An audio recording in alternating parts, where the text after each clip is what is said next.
O evangelho preferido é o de João. E na época eu nem sabia que a gente ia estudar o evangelho de João. O evangelho de João foi o primeiro livro da Bíblia que eu li. E eu acho ele diferente, eu acho ele me toca mais, porque ele começa lá no início. Então, no princípio era o Verbo estava com Deus, o Verbo era Deus. Ele estava no princípio com Deus, né? E aí o Verbo se fez carne, habitou entre nós. Então ele começa lá do iniciozinho. Ele parece que é mais filosoficamente rico. Ele tem... João era mostrar quem era Jesus. Quem foi Jesus. Esse foi o lema de João. Então, o Evangelho de João, ele é um evangelho que ele não deixa dúvidas em relação à divindade de Jesus. Então, claro que se tirasse o Evangelho de João, ainda teria como provar na Bíblia que Jesus é Deus. Mas o Evangelho de João é muito rico, né, em citações. Ele já começa falando que o Verbo era Deus. Já deixa assim, né, fora de questionamentos em relação a isso. Até a tradução Novo Mundo dos Testemunhos de Jeová, eles colocam entre colchetes lá, né? E o Verbo era um Deus. Eles criaram uma tradução deles para, vamos dizer assim, que os membros entendessem melhor sobre a divindade de Jesus.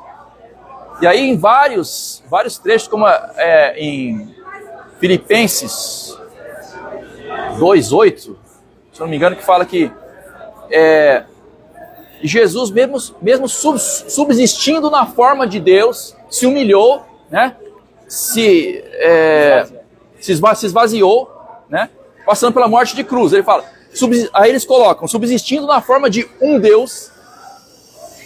Agora pensa, né? Pensa comigo, assim, se Jesus fosse um Deus, nós seríamos politeístas, gente. Ainda bem que Jesus não é um Deus, Jesus é Deus. Senão nós seríamos politeístas.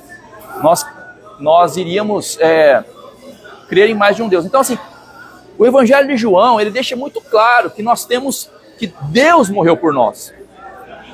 O Evangelho de João deixa muito claro que lá no princípio de tudo, Jesus estava lá. Ele é tão importante quanto o Pai, tão importante quanto o Espírito Santo. Os três estão empenhados na nossa salvação. Os três eternos, né, que são que é o Pai, o Filho e o Espírito Santo. Deixa eu pegar o papel aqui, ó. Eric, esse tema aí, ele é tema da próxima lição, né? Da lição da semana que vem. A divindade de então, Jesus. Legal. Então não vou falar muito. Amor, você quer pegar para filmar? E esse negócio da tradução da igreja Testemunho de Jeová, se a gente considera que é possível existir um Deus, por que não pode existir 2, 3, 4, 5? Então, assim, essa teoria dos titãs... Você quer falar aqui da frente, filho? Aí essa teoria dos titãs, dos deuses gregos, né? Que tipo, Paulo entrou lá em Atenas e viu aquele monte de deus. Não seria absurdo, né? Porque se a gente pensa assim, não, mas Deus criou um outro deus menor lá. Então, se tem Jesus, pode ter outros. Pode ter, sei lá, Cronos, sei lá, a gente pode... Né? Aí, tipo, vamos assistir lá, então, aqueles desenhos lá para aprender, então, né? O que pode realmente ser verdade, né? Então vamos lá, pessoal, vamos iniciar aqui com João 2, de 1 a 11. Alguém pode ler para nós?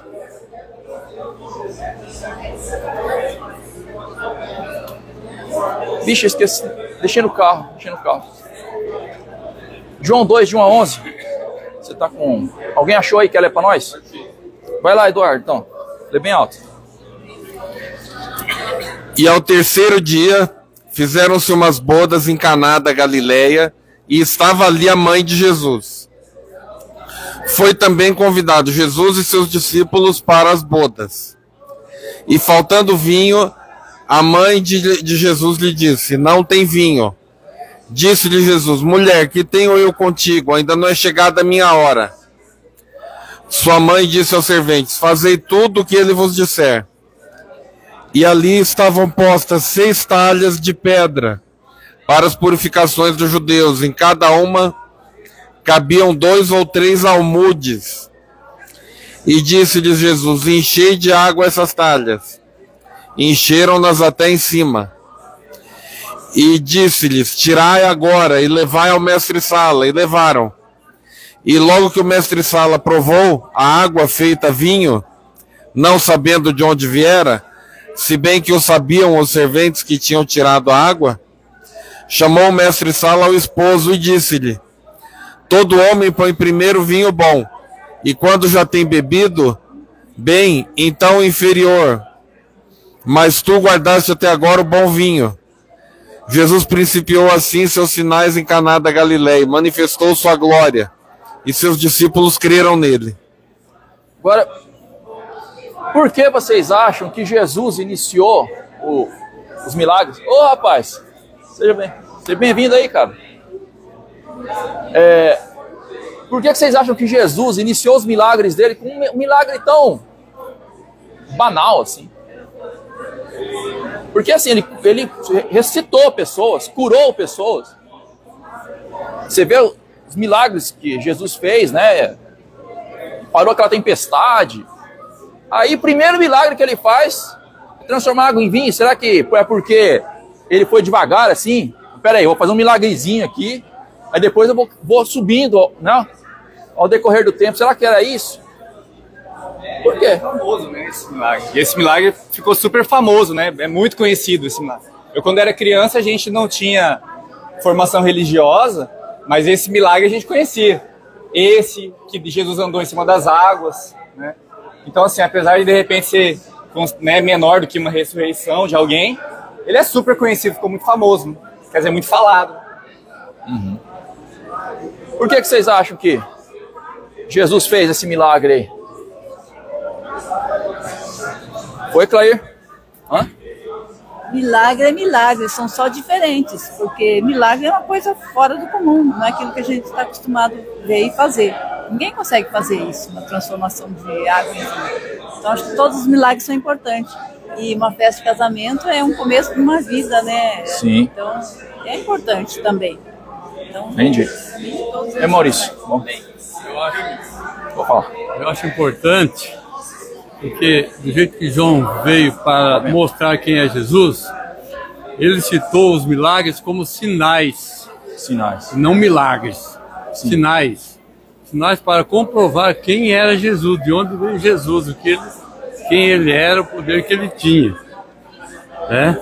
O verso óleo fala tudo para nós. Jesus fez diante dos seus discípulos muitos outros sinais que não estão escritos nesse livro, além do que João falou, né? Esses, porém, foram registrados para que vocês creiam que Jesus é o Cristo, o Filho de Deus, e para que, crendo, tenham vida em seu nome. Então é coisa forte que Paulo está citando. E os milagres que João cita, são basicamente aqueles que não teve toque, sim pela palavra. Pela palavra ele agiu. Ele falou no início, né? No princípio era o verbo, que é a palavra, né? O verbo estava com Deus e o verbo era Deus.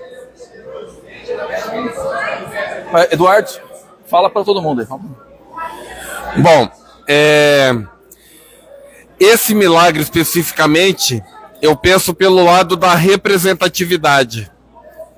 Se na Bíblia água representa povos, e se na Bíblia o vinho pode representar a doutrina, se for uma doutrina de homens, e pode representar o sangue de Jesus, mas vindo de Jesus é o sangue de Jesus que dá vida, ele desde cedo já estava, lógico, as pessoas não foram compreender isso na hora, já estava demonstrando, ele quer dar vida aos povos. É isso que esse milagre significa, na minha maneira de sentir. Então, transformar a água em sangue teria uma representatividade de transformar todos os povos e redimir todos os povos pelo sangue dele. Olha, Eduardo tira umas coisas da cartola aí, né, Eduardo? Mas o que a Clair falou também, eu acho interessante, tá? a questão de Jesus, quando ele ressuscita alguém, quando ele cura alguém, quando ele transforma água em vinho, só ele sabe a consequência daquele milagre. Nós não sabemos. Igual eu vi uma vez uma mulher falando aí, que ela... Não era um pastor falando de uma pessoa que ele conhecia. Que a mulher queria uma casa que tinha uma jabuticabeira. E orou, aí conseguiu comprar uma casa com uma jabuticabeira. Para que Deus fica perdendo tempo com essas coisas? Né? Mas o que eu creio em relação a isso? Que existem pessoas que têm uma vida de oração e pessoas que não têm. Então assim, se você for daquela pessoa que sempre coloca a oração em primeiro lugar, sabe, que a maioria de nós, geralmente é assim, a gente tenta de tudo. Aí, em último lugar, você vai lá e ora. Quando não tem mais jeito, você está lá morrendo, aí você vai lá e ora.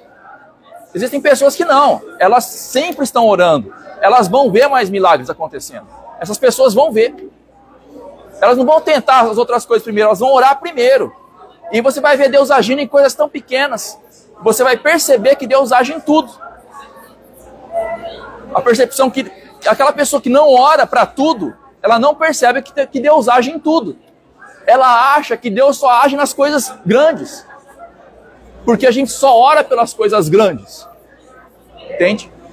E eu acho que eu vejo esse milagre aqui como uma expressão, porque Jesus, geralmente ele fazia os milagres no Novo Testamento baseado na fé de alguém.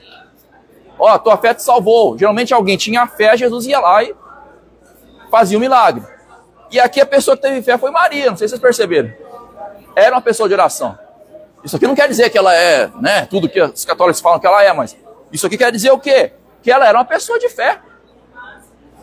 Ela acreditou que Jesus podia fazer aquilo. E Jesus então agiu, né, em cima da fé dela. E sempre Deus vai agir em cima da nossa fé. Se nós formos pessoas de oração, a gente vai ver muito mais o poder de Deus na nossa vida, inclusive nessas coisas pequenas, como salvar uma festa de casamento. Que não é tão pequeno assim, né? Não é tão pequeno assim. Você quer falar mais, Clair? Uma coisa é que Deus responde as orações, não somente nós cristãos. Uma experiência que nós temos uma casa para alugar, né? A gente colocou para alugar, daí algumas pessoas ligaram, e uma pessoa foi olhar, né? Se interessou pela casa, e quando ela estava olhando a casa, ela falou assim: nossa, igualzinho pedir para Deus. É uma pessoa católica, né? Eu pedi até o piso amarelinho como eu queria, nossa, do jeito que eu queria, espaçosa, não sei o quê, não sei o quê. Então, ela falou, a gente tem que pedir para Deus quando a gente quer as coisas. Então, Deus responde a oração dos seus filhos, né? Não importa onde, qual igreja que está. Sim, sim. É a comunhão com Deus. Eu achei interessante. Estou contente, porque um ano... Amor, acho que a Gladys quer passar. Maravilha. Vai passar, Gladys?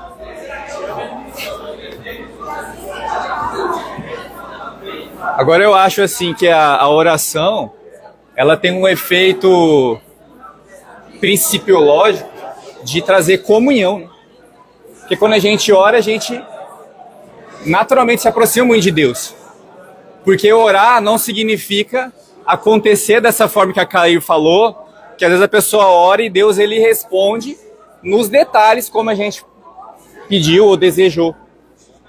Agora a gente vê na Bíblia que muitas vezes homens de Deus, como Paulo, orou para Deus por algo que estava sendo uma consequência do pecado, mas que Deus falou, não, mas isso aqui vai ser bom para você. Eu não vou tirar. Agora, será que Deus em oração sempre vai dar o discernimento daquilo que ele vai fazer, da parte que ele vai fazer ou não? Eu não sei. Agora, uma coisa é fato, se a gente ora sempre, a gente vai ter sempre uma tendência maior de estar em Cristo e, apesar dos pesares, ter o fruto do Espírito, por exemplo, que é a paz. E a paz vai gerar aceitação a despeito de Deus fazer ou não aquilo que a gente desejou. Então, assim, no final das contas, essa é a parte mais importante daquilo que Deus quer quando a gente, por exemplo, tem que orar. E a gente tem uma vida de oração, que é estar ligado na videira.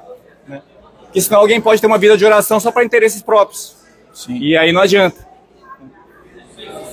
Inclusive, uma coisa também que é interessante falar é que o casamento é a segunda maior decisão da sua vida. A primeira é o batismo, certo? Se entregar a Jesus. O casamento é a segunda maior decisão da sua vida. Se você escolher errado, pessoal, você está lascado. Se escolher errado, vou te dizer, você tá enrolado. Você entra no inferno antes de ser queimado lá. Não é aquele inferno que tem que deixar o quê? Como é que é? Se você tem comunhão com Deus, você tem que deixar Deus direcionar as coisas. A escolha não pode ser sua. Aí vai dar errado mesmo. Exatamente. Se você, né? Então, assim, é uma forma de Deus também, Jesus abençoar o casamento. Dizer, ó, pessoal, ó, o casamento ele é importantíssimo. Importantíssimo. Eu não vou entrar nesse tema aqui agora, porque eu vou ficar até meia hora falando aqui, mas vamos lá.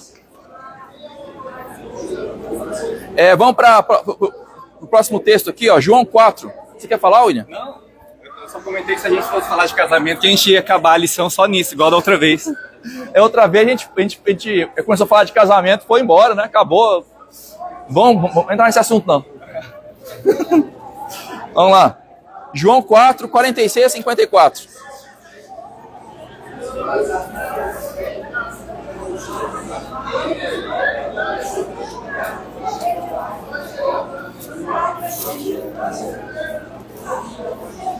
João 4, 46 a 54. Quem pode ler aí? Quer ler aí, Alisson? Não? Quer ler vocês aqui? Bem alto, bem alto. Não? Ela não pode falar alto. Pode falar alto. Então, 4, 46. 46 a 54. Vai. O Alisson vai ler. Dirigiu-se de novo a Caná da Galileia, onde da água fizera vinho. Ora, havia um oficial do rei cujo filho estava doente, em Cafarnaum. Tendo ouvido dizer que Jesus viera da Judéia para a Galileia, foi ver com ele e lhe rogou que descesse para curar seu filho, que estava à morte. Então Jesus lhe disse: se porventura não virdes sinais e prodígios, de modo nenhum crereis. Rogou-lhe então o oficial: Senhor, desce antes que meu filho morra. Jesus disse: vai, teu filho vive. O homem creu na palavra de Jesus e partiu. Já ele descia quando seus servos lhe vieram ao encontro, anunciando que o seu filho vivia. Então, indagou deles a que hora o seu filho se sentira melhor. Então informaram: ontem, à hora 7, a febre o deixou. Com isto reconheceu o pai ser aquela precisamente a hora em que Jesus lhe dissera: teu filho vive. E creu ele e toda a sua casa. Foi este o segundo sinal que fez Jesus depois de vir a Judéia para a Galileia. É uma coisa aqui, ó, eu acredito que não é coincidência, tá, gente? O primeiro milagre que Jesus faz, ele transforma água em vinho, que parece ser o oposto da primeira praga do Egito, em que foi transformado água em sangue. Né? A água em sangue, na verdade, estragou a água do Egito. Agora, no caso do milagre de Jesus, ele melhorou a água. Então você vê que as pessoas que estão sob a maldição de Deus, as pessoas rebeldes, elas vão receber a punição, elas vão receber um castigo, elas vão, né? Agora, as pessoas que estão... consequência do pecado também, mas as pessoas que estão sob a bênção de Deus vão receber o oposto. Bênçãos. E olha aqui, o segundo milagre de Jesus, ele cura um filho de alguém que ia morrer. É o oposto da última praga do Egito, que Deus matou os filhos. Né? Então, assim, é bem assim, esse contraste entre receber a maldição de Deus ou receber a bênção de Deus. Acredito que é um aviso para a gente saber que existem só dois caminhos. Aquela pessoa que acha que ela consegue viver em cima do muro, ela não é um contraste. Ou você está com Jesus ou você está sob a maldição dele. Não existe um caminho do meio aqui. As consequências são opostas, elas são totalmente opostas. Ou você tem a vida, ou você tem a morte, né? Agora eu vejo assim que é interessante. É engraçado esse negócio quando alguém vai pegar uma fala, eu acho interessante isso. A diferença entre a gente ter as bênçãos de Deus ou as maldições não é comportamental, né? Eu vou me comportar assim que eu vou receber as bênçãos. Que às vezes no contexto humano é assim, né? Você se comporta, você tá bonzinho, então você vai receber. Você não obedeceu, você não vai receber. Mas a diferença, espiritualmente, para que a gente receba as bênçãos de Deus, e a maior delas é a salvação, né? Porque nem todos os homens de Deus receberam muitas bênçãos aqui na terra, só ler Hebreus 11, né? Recebeu espada, recebeu perseguição, né? É existencial.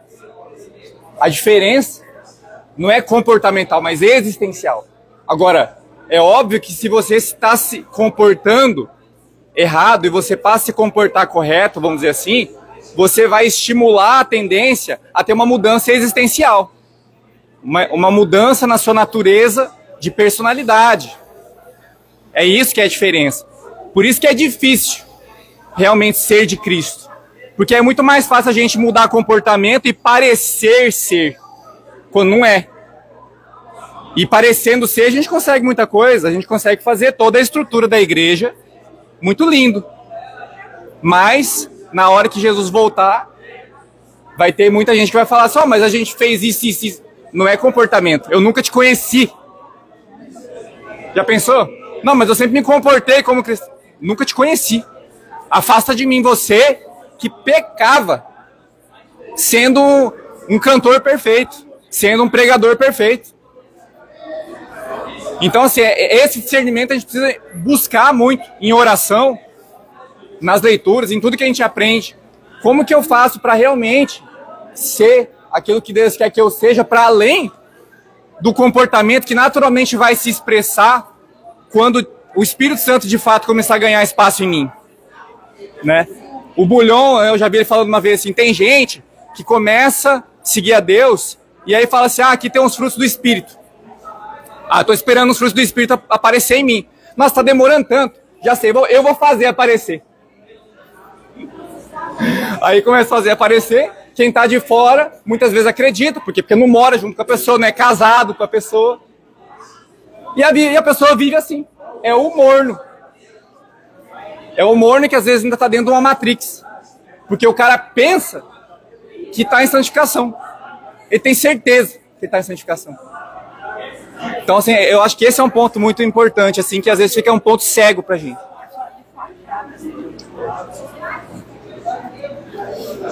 Então, uma coisa que Jesus fala aqui para eles, Jesus fala o seguinte: se porventura não vir de sinais e prodígios, de modo nenhum crereis. Fala para o homem que estava querendo que Jesus curasse o filho dele. E eu pergunto, Jesus era contra sinais e prodígios? Ele achava que isso era algo ruim? O que vocês me dizem? Jesus falar... Se fosse ruim, ele não faria. Se fosse ruim, ele não faria. Então, por que ele criticava as pessoas que só criam com sinais e prodígios? Ó quem tá aqui. Chega mais perto aqui. Vera, Gabi, Lara, Kleber. Chega mais perto, tem lugar aqui.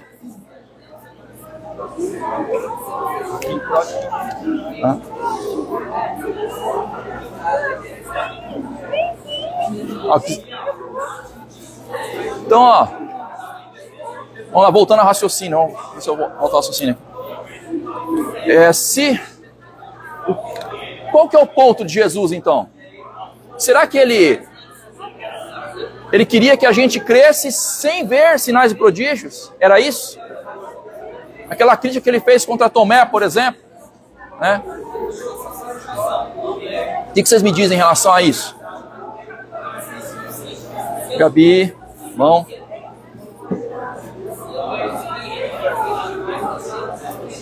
Podem, tem lugar aqui, ó.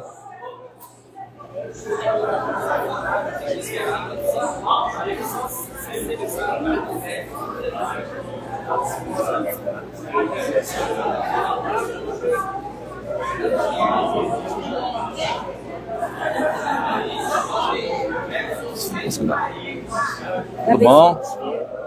Neia, tudo bom? E aí, Kleber? Beleza? Beleza. Naquela época, ó, o Jamil bem leu lá, né, aqui. João fala que ele registrou todos aqueles sinais para que as pessoas crescem. Então Jesus fez sinais para que as pessoas crescem, mas ao mesmo tempo ele fala, ó, se vocês não verem sinais, vocês não vão crer. Parece que ele está criticando, né? Então, que incoerência é essa? Aparente incoerência. Jesus não é incoerente. A gente que está entendendo, a gente pode entender errado Jesus, mas ele não é incoerente. O que vocês me dizem sobre isso?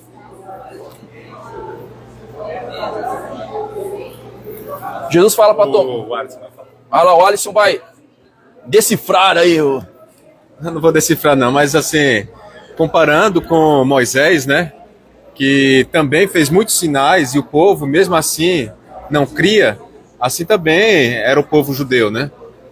O Moisés, até Jesus se compara a Moisés, né, que no caso fala que ele viria um como Moisés, né, das profecias falam, né, tal qual que fazia sinais e prodígios, mas mesmo assim, mesmo passando por tudo aquilo, o povo não cria. E às vezes a gente fica pensando, nossa, que povo incrédulo, tal, que tanta gente vendo os sinais de Deus, vendo as maravilhas, os milagres, e mesmo assim não cria. O povo lá na Judéia também, e nós, né, que temos todos esses testemunhos, todas essas coisas que a gente viu que aconteceu realmente, que a gente crê que aconteceu, e a gente às vezes fica incrédulo, às vezes as pequenas coisas fazem a gente duvidar e tal de Deus. Então assim, muitas vezes, até tem um testemunho de um pastor um cantor, que era da igreja e a mulher dele ficou com câncer, e aí a mulher dele ele pedia muito por um milagre, a mulher dele não foi curada. E aí ela morreu, e isso o fez afastar da fé, porque ele só iria crer se tivesse um milagre. Mas aquela coisa, né? Deus é Deus.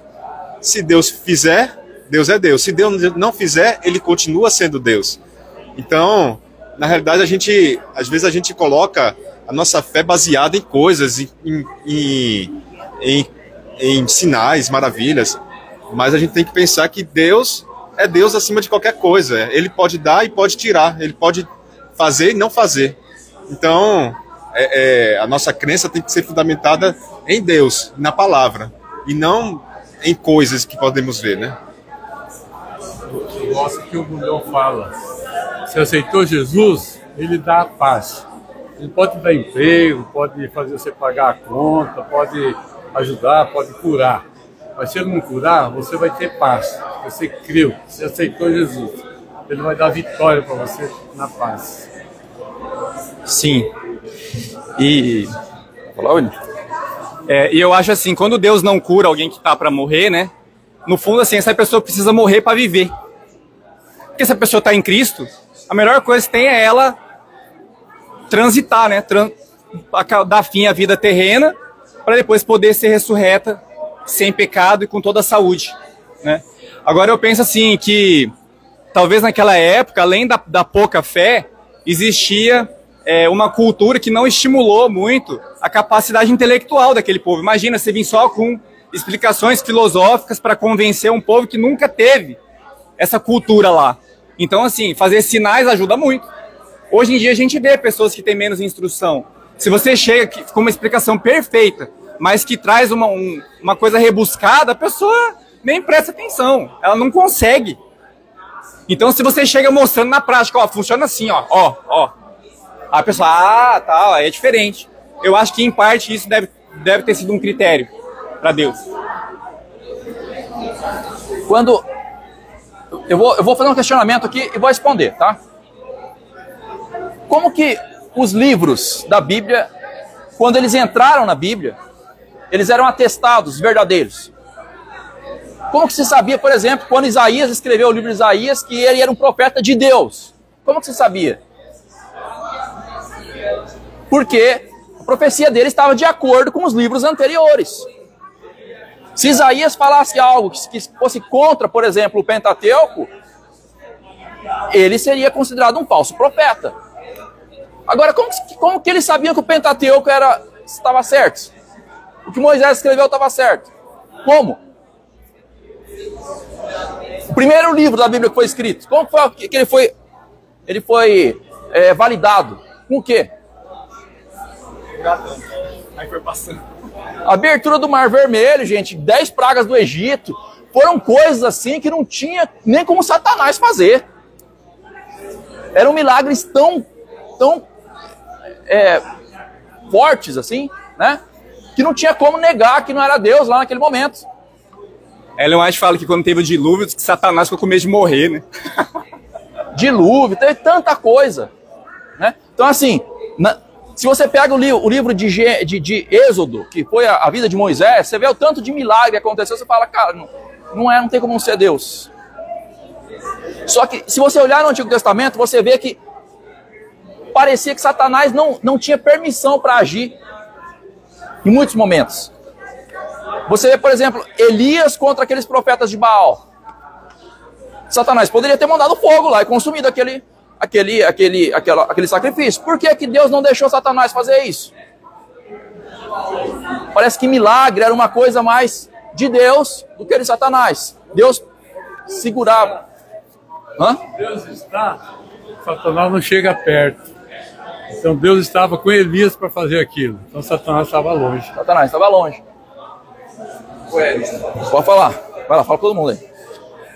Se Deus deixasse Satanás fazer o milagre do Carmelo, o mesmo de Elias, o povo não saberia com quem estava a verdade, se com Baal ou se com Deus. Então tem hora que Deus não pode permitir que Satanás haja. E tem hora que ele pode permitir para nos provar. Então, ó, como bem o Jamil falou, o nosso verso aqui, o principal da lição, fala que o que João escreveu, ele escreveu os sinais para que todos nós creiamos. Então, parece que na época de Jesus, os sinais eram algo exclusivo de Deus. Então, os sinais eram usados, sim, para levar as pessoas a crerem em Deus. Né? Mas Jesus fala, bem-aventurado aquele que não viu e creu. Se você crê sem os sinais, melhor para você. Mas se você precisar dos sinais para crer, pelo menos crê com os sinais. Agora, Jesus falava daquelas cidades, né? Cafarnaum, né? Outra cidade lá que, se os mesmos milagres de Sodoma e Gomorra tivessem sido feitos, né? Não, se os mesmos milagres feitos em vocês tivessem sido feitos em Sodoma e Gomorra teriam se arrependido. Né? Então, o que acontece? Os milagres, eles podem sim ajudar, mas existem pessoas que nem com milagre elas vão crer. Só que o seguinte, agora, no final dos tempos, se você ler Apocalipse 13, lê lá as predições de Jesus de Mateus 24, você vai ver que os milagres não serão exclusividade de Deus. Satanás vai fazer milagres, vai fazer muitos milagres. Então agora, milagre já não é mais. Já não tem mais como você saber se é de Deus ou se não é de Deus. Nós estamos num tempo diferente. A única coisa que nós temos para nos apegar é a palavra de Deus. No final, você precisa de crer porque é certo. Porque aquilo faz sentido. Faz sentido viver daquela forma. É melhor você, por exemplo, passar o resto da sua vida com uma pessoa só. É melhor você, sei lá, você ser uma pessoa honesta. É melhor você viver a vontade de Deus porque isso é o certo. Não porque você viu um milagre na sua vida. E hoje a gente vai ter que decidir, todas as vezes, pela palavra de Deus. Diferente de outras gerações que tinham os milagres. Não, tem milagre de Deus. Hoje não. Né? Vai lá, Jamil. Acho interessante disso que você está falando, que nos últimos tempos será diferente. Satanás vai fazer muito milagre, até É fogo ele vai descer do céu. Até fogo descer do céu. Certo? Vai imitar a voz de Jesus em alguns lugares. Mas eu gosto daquela passagem que diz que no final dos tempos, o último recado que Deus vai mandar para o mundo vai ser: sai dela, povo meu. Sai de onde? Dessas dúvidas. Quem que vai atender esse chamado? Deus conhece o íntimo da pessoa, a intenção da pessoa, o que a pessoa quer no interior dela. Então aquilo vai ser revelado para ela, que lá ela está em Babilônia. Ela vai ter que sair de lá. Aí ela vai sair correndo de lá porque ela crê em Deus. Então crê e Jesus será salvo. Tu e tua casa. Amém. Amém. Então, pessoal, ó, hoje nós precisamos de ler a Bíblia e viver aquilo que o Espírito Santo colocar através do estudo da Bíblia no seu coração e na sua mente, que é certo para a sua vida. A gente não vai poder mais basear a nossa vida em milagres, mas assim, se você for uma pessoa de oração, com certeza você vai ver milagres na sua vida, tá? Que é uma coisa que fortalece, sim. Quando eu vim para Cristo, Jesus fez muitas coisas que me impressionaram, mas eu não devo me basear nisso para viver a minha fé. Quer falar mais alguma coisa, William? Eu quero comentar. Vai lá. Que assim, ó, se a gente comparar a nossa capacidade intelectual com a de um computador, assim, a gente sabe que o computador tem o processador, tem a memória RAM, tem o SSD, que quanto melhor, mais rápido o computador, né? Com mais multitarefas ele consegue lidar. Agora, qual será que é o tamanho do processador e memória RAM de Deus, comparado com o nosso? É infinitamente maior. Então, a gente precisa de fé. Porque assim, Deus poderia mostrar, tu tem gente que fala, mas seria muito mais fácil se Deus só mostrasse para mim. Para que ele exige fé de mim? É porque você não consegue processar a quantidade de informações do computador da cabeça de Deus. Então, você precisa viver a vida pela fé para conseguir ser dirigido por Deus, que é um supercomputador, e ter a mente limpa e leve. Porque o nosso grande problema da natureza pecaminosa é que a gente usa a nossa capacidade mental como um computador, que a gente abre tela, abre janela para todo lado, daqui a pouco a memória RAM está superaquecendo, o processador está superaquecendo, e quando você está em Deus pela fé, você limpa todas as janelas. E você simplesmente vai, porque os programas rodam diretamente no supercomputador. Então, se Deus for mostrar cada janela do que Ele está fazendo para você, você não vai dar conta. Não cabe, nunca. Por isso a gente precisa da fé. Esse é um dos motivos, né?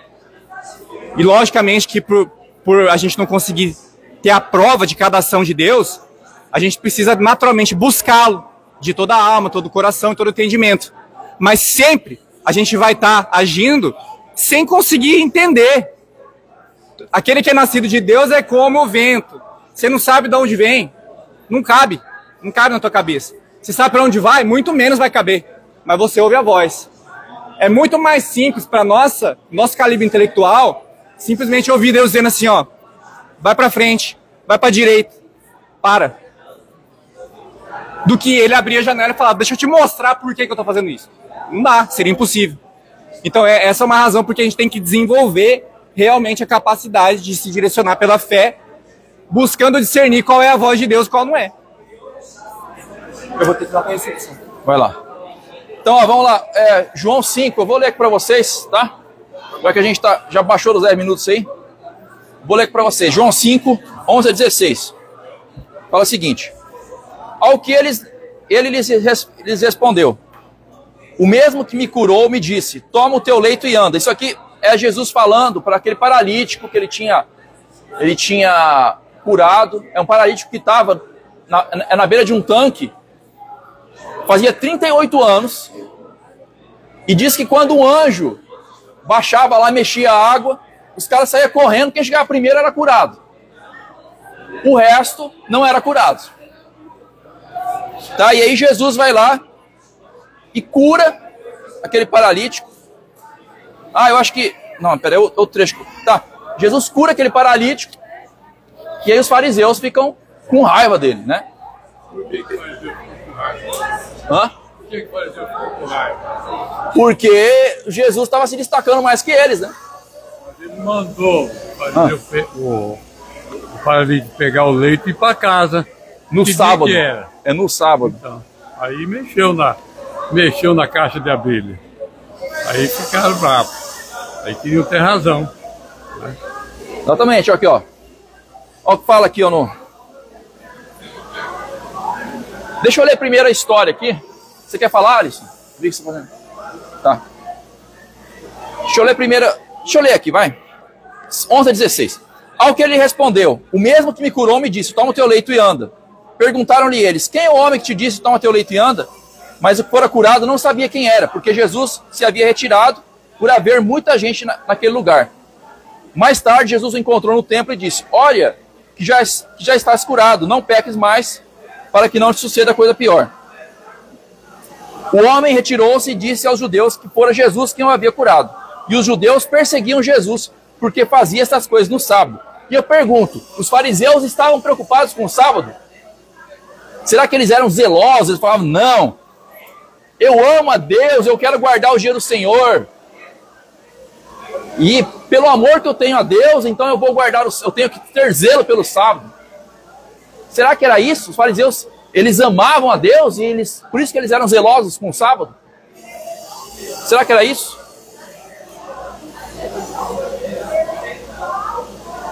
O sábado era um argumento para eles se sentirem.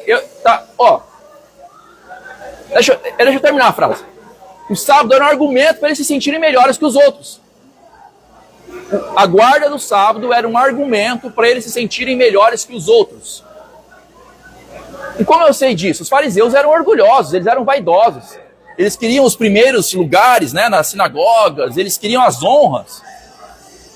O sábado, para eles, era um atestado, que eles guardavam o sábado perfeitamente, né? Eram, acho que 2.000 passos, não podia cuspir no chão, eles guardavam perfeitamente o sábado deles, era o sábado deles, não o sábado da Bíblia. E a partir do momento que chega uma pessoa dizendo ser o Messias, ou pelo menos mostrando ser o Messias, né? Jesus não falava que ele era, e mostra que a maneira como eles guardaram o sábado estava errada. Não! Opa, tô batendo aqui, tá saindo um barulhão lá. Eles deviam bater no peito e falar, não.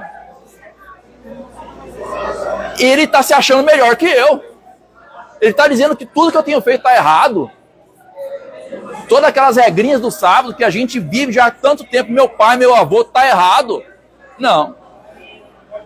Vocês conseguem enxergar o ódio que deve ter nascido no coração desses caras? E por mais que eles viam que Jesus era o Messias, o ódio era tão grande por estar derrubando a casca que eles tinham criado, que eles queriam matar Jesus mesmo sabendo que Jesus era o Messias.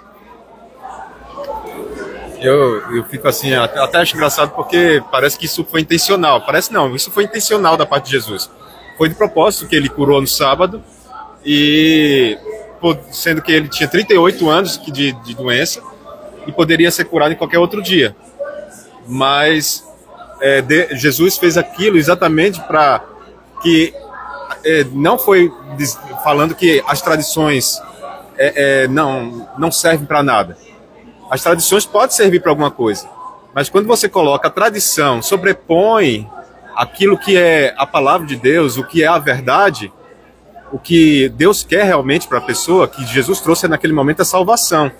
Ele estava, e quando Jesus fala, Jesus trabalha até agora, Jesus trabalha para a salvação das pessoas. Jesus não para de trabalhar por isso. Então Jesus deu a salvação para a pessoa. E Jesus estava falando que ele fez aquilo com aquele propósito. Então quando Jesus ele não passa, ele passa por cima das tradições daquele momento, ele fala que as tradições não podem sobrepor a salvação que Deus quer dar. Então é intencional, mas e até fica assim, Deus até algumas coisas que ele fala, parece que às vezes quer provocar realmente, porque fazendo com que os outros vejam realmente que é a verdade, né, que ele estava querendo passar. Porque ele ali, naquele momento, ele poderia até falar, não vou entrar em contradição, eu vou somente curar ele aqui no domingo, deixa eu esperar o sábado, no domingo eu curo. Mas não, ele sabia o que fazia e na hora certa ele falava o que deveria ser falado. Vocês conseguem ver a contradição? Quando os fariseus diziam que curar no sábado é pecado. Sábado é um dia de... Jesus, ele fala, né? Sábado é um dia para você curar ou para você matar. Né? Sábado é um dia de alegria. É um dia de libertação. Né? Uma das significações do sábado é a libertação do pecado, a libertação do Egito. Deuteronômio 5 fala isso, né? Que eles deviam guardar o dia do sábado porque Deus tirou eles do Egito. Eu acho interessante a comparação que Jesus fez para eles, né? Se uma ovelha de vocês cai no buraco, vocês não vão buscar? Quer dizer, eles eram o quê? Dinheirista, né? Sim. O material eles não podiam perder. Uma ovelha custava. Agora uma pessoa curada não custa nada. É um cara que pode morrer. Engraçado isso aí. Jesus provou para eles que no sábado você tem que cuidar dos enfermos, fazer o bem e trabalhar para o bem dos outros. Trabalhar para o bem dos outros nunca foi pecado e nem vai ser. Exatamente, ó. O mandamento do sábado fala: nem o teu servo, nem o teu animal. O que quer dizer isso? Que os donos dos escravos, eles exploravam os escravos. Se não fosse o sábado, esses caras iam trabalhar de domingo a domingo, de sábado a sábado. Eles não iam parar. Então o sábado foi uma maneira de, vamos dizer assim, libertar essas pessoas. Delas terem um dia de descanso real. Então o sábado ele foi criado para libertar as pessoas. Sim, também. É uma representação da libertação que a gente vai ter na volta de Jesus. Ou da libertação do pecado que Jesus fez quando ele morreu na cruz. Então quando Jesus curava alguém, estava libertando aquela pessoa daquela doença. O sábado não é um dia de regrinhas. A gente tem que aprender isso, cara. Só como adventista do sétimo dia, se você transforma o seu sábado num dia de regrinhas, você está acabando com o seu sábado. É o Espírito Santo que vai mostrar para você o que você deve ou você não deve fazer no sábado. Claro, com a Bíblia, te auxiliando. Mas não existe regra assim, ó, eu não posso falar, sei lá, de futebol no sábado, é uma regra. Você falou assim, ó, porque o Palmeiras pecou. Vocês acham que é assim? Não é assim, gente. Existem conversas que podem ser. Você pode, por exemplo, usar uma situação de futebol para você... Não falando de suas próprias palavras, Isaías... Suas próprias palavras. Você não deve viver palavras egoístas. Mas você deve sempre estar pensando, isso que eu estou falando está edificando? Está edificando? Se não está, então não é hoje, não é dia. É o Espírito Santo que vai te guiar na guarda do sábado. Deus abençoe.